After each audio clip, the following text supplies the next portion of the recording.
ये संसार जिसे हम अपना समझते हैं वास्तव में हमारा नहीं है।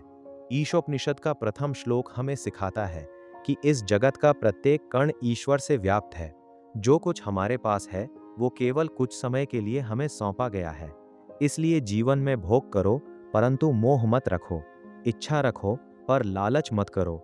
जब मनुष्य ये समझ लेता है कि सब कुछ ईश्वर का है, तब उसके भीतर शांति जन्म लेती है। त्याग का अर्थ संसार छोड़ना नहीं, बल्कि मन के अहंकार को छोड़ देना है। यही जीवन का सच्चा ज्ञान है। मनुष्य को जीवन से भागना नहीं चाहिए, बल्कि उसे समझकर जीना चाहिए। ईशोपनिषद का दूसरा मंत्र कहता है कि कर्म करते हुए ही 100 वर्षों तक जीने की इच्छा करो, परंतु कर्म ऐसे हों जिनमें स्वार्थ का बोझ न हो और अहंकार का विष न हो। जब कर्म केवल कर्तव्य बन जाते हैं, तब वे बंधन नहीं रहते। जीवन का उद्देश्य कर्म से भागना नहीं, बल्कि कर्म में शुद्धता लाना है। जो व्यक्ति बिना लालच, बिना आसक्ति और बिना भय के अपना कार्य करता है, वही सच्चे अर्थों में मुक्त होकर जीता है। जब मनुष्य केवल बाहरी संसार में खो जाता है और अपने भीतर के प्रकाश को भूल जाता है, तब उसका जीवन अज्ञान के अंधकार में भटकने लगता है। ईशोपनिषद का तीसरा मंत्र हमें चेतावनी देता है कि आत्मा की उपेक्षा करने वाला व्यक्ति स्वयं को ही खो देता है। संसार की दौड़ में सब कुछ पा लेना भी व्यर्थ है, यदि मन की शांति और आत्मा का ज्ञान खो जाए। सच्चा अंधकार बाहर नहीं, भीतर की भूल में होता है। इसलिए मनुष्य को केवल जीवित नहीं रहना चाहिए, बल्कि जागरूक होकर जीना चाहिए, अपने सत्य को पहचानते हुए। सत्य को केवल आंखों से नहीं देखा जा सकता, क्योंकि वो गति में भी है और स्थिरता में भी। ईशोपनिषद का चौथा मंत्र कहता है कि परम सत्य एक ऐसा अस्तित्व है जो स्वयं अचल है, फिर भी मन से भी अधिक तीव्र है। हम उसे पकड़ने का प्रयास करते हैं, पर वो पहले से ही हर स्थान पर उपस्थित है। इसका अर्थ ये है कि ईश्वर कहीं दूर नहीं, बल्कि हमारे हर विचार, हर श्वास और हर क्षण में विद्यमान है। जिसे हम बाहर खोजते हैं, वो अक्सर हमारे भीतर मौन रूप से प्रतीक्षा कर रहा होता है। ज्ञान तब शुरू होता है जब खोज बाहर से भीतर की ओर मुड़ती है। परम सत्य को सीमाओं में बांधा नहीं जा सकता।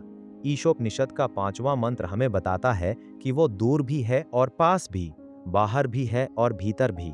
मनुष्य अक्सर ईश्वर को किसी एक स्थान, रूप या दिशा में खोजता है, पर सत्य हर कण में समान रूप से विद्यमान है। जैसे आकाश सबको अपने भीतर समेटे रहता है, वैसे ही परमात्मा समस्त सृष्टि में व्याप्त है। जब मन शांत होता है, तब ये अनुभव होने लगता है कि जिसे हम दूर समझते थे, वो तो हमेशा हमारे भीतर ही था। सच्ची खोज वही है जहाँ दूरी समाप्त हो जाती है और आत्मा सत्य से मिलती है। जब मनुष्य हर जीव में स्वयं को और स्वयं में हर जीव को देखने लगता है, तब भेद मिटने लगते हैं। ईशोपनिषद का छठा मंत्र हमें सिखाता है कि सच्चा ज्ञान वही है जहाँ मैं और तुम की दीवारें गिर जाती हैं। द्वेष, अहंकार और अलगाव तभी जन्म लेते हैं जब हम स्वयं को दूसरों से अलग समझते हैं। परंतु जो व्यक्ति सब में एक ही चेतना का अनुभव करता है, उसके हृदय में करुणा स्वतः जाग उठती है। जीवन का सबसे बड़ा सत्य यही है, हम अलग दिखाई देते हैं पर भीतर से एक ही अस्तित्व का अंश है। जब मनुष्य ये अनुभव कर लेता है कि समस्त प्राणी उसी एक चेतना के रूप हैं, तब उसके भीतर न मोह बचता है, न शोक। ईशोपनिषद का सातवां मंत्र कहता है कि जहाँ एकत्व का ज्ञान जागता है, वहाँ अकेलापन समाप्त हो जाता है। दुख अक्सर उस भ्रम से जन्म लेता है कि हम अलग हैं, बिछड़े हुए हैं। परंतु जो व्यक्ति सब में स्वयं को देखता है, उसके लिए किसी से घृणा करना असंभव हो जाता है। सच्ची शांति तब मिलती है जब मन ये समझ ले कि इस विशाल जीवन में कोई पराया नहीं, सब उसी एक सत्य की अभिव्यक्ति है। परम सत्य किसी आकार, रंग या सीमा में बंधा नहीं होता। ईशोपनिषद का आठवां मंत्र हमें बताता है कि वो शुद्ध हैं, पूर्ण है और हर दोष से परे है। वो शरीर से नहीं, चेतना से जाना जाता है। मनुष्य संसार में अपूर्णताओं को देखकर भ्रमित हो जाता है, पर जो सत्य को जान लेता है, वो समझता है कि इस सृष्टि के पीछे एक ऐसी बुद्धि कार्य कर रही है जो सबको संतुलन देती है।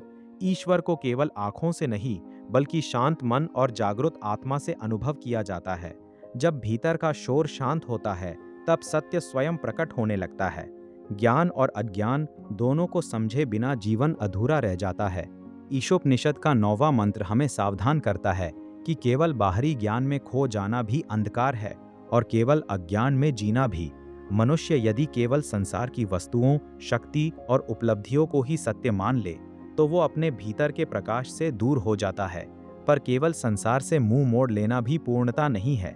सच्चा मार्ग वो है जहाँ बाहरी जीवन और भीतर की चेतना दोनों का संतुलन हो, क्योंकि ज्ञान वही है जो मनुष्य को अहंकार नहीं बल्कि विनम्रता की ओर ले जाए। जीवन के रहस्य को समझने के लिए केवल एक दिशा में चलना पर्याप्त नहीं होता। ईशोपनिषद का 10वां मंत्र कहता है कि केवल दृश्य संसार का ज्ञान और केवल अदृश्य सत्य की खोज दोनों अपने आप में अधूरे हैं। मनुष्य को ये समझना चाहिए कि बाहरी कर्म और भीतर का चिंतन दोनों का अपना महत्व है। यदि केवल संसार में उलझे रहोगे तो आत्मा की आवाज खो जाएगी, और यदि केवल भीतर ही खो जाओगे तो जीवन का कर्तव्य अधूरा रह जाएगा। सच्ची बुद्धि वही है जो संसार में रहकर भी आत्मा से जुड़ी रहे, जैसे कमल जल में रहकर भी उससे अछूता रहता है। जीवन का संतुलन ही सच्चा ज्ञान है। ईशोपनिषद का 11वां मंत्र हमें सिखाता है कि केवल संसार से जुड़ना पर्याप्त नहीं और केवल आत्मा में डूब जाना भी पूर्णता नहीं है। मनुष्य को कर्म भी करना चाहिए और आत्मज्ञान भी प्राप्त करना चाहिए। बाहरी जीवन हमें अनुभव देता है और भीतर का ज्ञान हमें दिशा देता है। जब दोनों साथ चलते हैं तभी जीवन अर्थपूर्ण बनता है। जैसे दीपक में तेल और लौ दोनों आवश्यक होते हैं, वैसे ही जीवन में कर्म और ज्ञान दोनों मिलकर मनुष्य को अंधकार से प्रकाश की ओर ले जाते हैं। मनुष्य अक्सर बाहरी रूपों और दिखाई देने वाली वस्तुओं में सत्य खोजता है, पर ईशोपनिषद का 12वां मंत्र हमें सावधान करता है कि केवल भौतिक जगत में उलझ जाना भी अंधकार है और केवल अदृश्य शक्तियों या कल्पनाओं में खो जाना भी।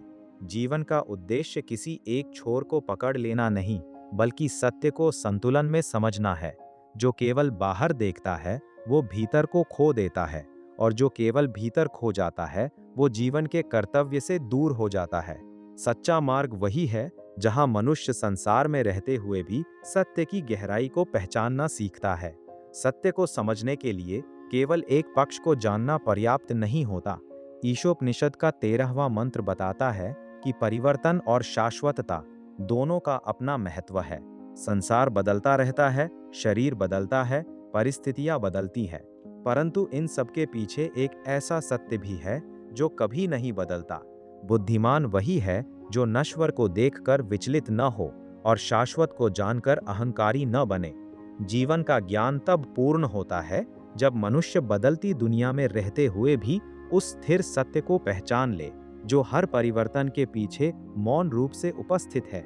जीवन को समझने के लिए केवल जन्म और मृत्यु को देखना पर्याप्त नहीं है। ईशोपनिषद का 14वां मंत्र हमें बताता है कि विनाश और अमरता दोनों का ज्ञान आवश्यक है। जो बदलता है वो संसार का नियम है, और जो कभी नहीं बदलता वही आत्मा का सत्य है। मनुष्य यदि केवल नश्वरता से डरता रहे तो भय में जीता है, और यदि शाश्वत सत्य को पहचान ले तो भीतर एक गहरी शांति जन्म लेती है। सच्चा ज्ञान वही है जहां हम जीवन के परिवर्तन को स्वीकार करते हुए भी उस सत्य को थामे रखें जो हर परिवर्तन के पार सदैव स्थिर रहता है। सत्य हमारे सामने होते हुए भी अक्सर एक पर्दे के पीछे छिपा रहता है। ईशोपनिषद का 15वां मंत्र एक प्रार्थना है उस आवरण को हटाने की जो हमें वास्तविकता से दूर रखता है।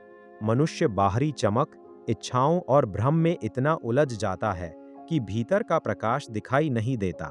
पर जब मन शांत होता है और अहंकार धीरे धीरे मिटने लगता है, तब सत्य स्वयं प्रकट होने लगता है।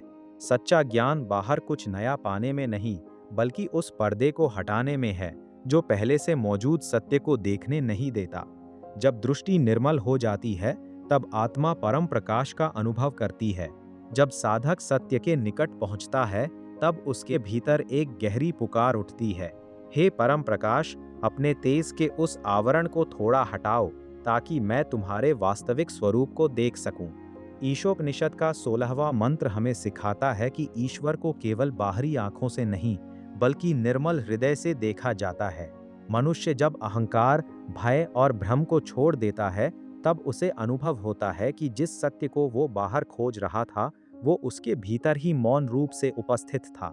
सच्ची यात्रा कहीं पहुंचने की नहीं बल्कि स्वयं को पहचानने की यात्रा है। ये शरीर मिट्टी से बना है और एक दिन मिट्टी में ही मिल जाएगा। ईशोपनिषद का 17वां मंत्र हमें याद दिलाता है कि जीवन केवल शरीर तक सीमित नहीं है। जो श्वास हमें जीवित रखती है, वो एक दिन विराट चेतना में विलीन हो जाती है।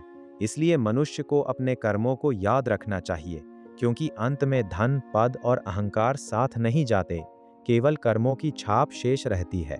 मृत्यु अंत नहीं, बल्कि एक परिवर्तन है। जो इस सत्य को समझ लेता है, उसके भीतर भय कम होने लगता है और जीवन अधिक जागरूक हो जाता है। जीवन की अंतिम प्रार्थना यही है कि हमें सही मार्ग मिले। ईशोपनिषद का 18वां मंत्र एक विनम्र पुकार है। हे दिव्य शक्ति, हमें उस पथ पर ले चलो जो सत्य और कल्याण की ओर जाता है। मनुष्य भूल करता है, भटकता है, इच्छाओं और अज्ञान में उलझ जाता है, परंतु भीतर कहीं न कहीं प्रकाश की चाह हमेशा जीवित रहती है। सच्चा ज्ञान ये नहीं कि हम कभी ना भटकें, बल्कि ये है कि भटकने के बाद भी सत्य की ओर लौटने की इच्छा बनी रहे। जब मन विनम्र होता है, तब मार्ग स्वयं प्रकट होने लगता है और आत्मा धीरे धीरे अपने वास्तविक प्रकाश को पहचान लेती है।